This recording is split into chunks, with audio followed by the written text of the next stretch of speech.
கிட்டத்தட்ட 2500 கார்களின் எடையை விட அதிகமான எடை கொண்ட இந்த வாகனம் தான் இந்தியாவின் மிகப்பெரிய வாகனம். இது சாலையில் போகின்ற வாகனம் கிடையாது. சுரங்கங்களுக்கு தேவையான பள்ளங்களை தோண்டக்கூடிய பொருட்களை அப்புறப்படுத்தும் வாகனம். பக்கெட் வீல் எக்ஸ்கவேட்டர் அப்படின்னு சொல்லுவாங்க.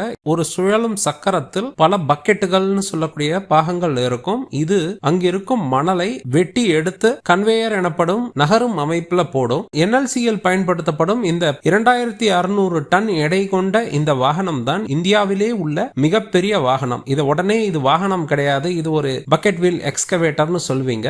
எந்த ஒரு பொருளும் சக்கரத்தோடு நகர்ந்தால் அது வாகனம் தான். பல அடுக்குகளாக மணலை அப்புறப்படுத்துவதற்காக, அதாவது ஓவர் பர்டன் ரிமூவல்னு சொல்லுவாங்க, அதனை செய்வதற்காக இந்த கருவி பயன்படுத்தப்படுகிறது. இது எந்த அளவுக்கு திறன் வாய்ந்தது அப்படின்னா 3 ஆண்டுகளுக்குள் வீராணம் ஏரி அளவிற்கான இடத்தை ஒரு தனி இயந்திரத்தாலேயே வெட்ட முடியும் அப்படின்னா யோசிச்சுக்கோங்க.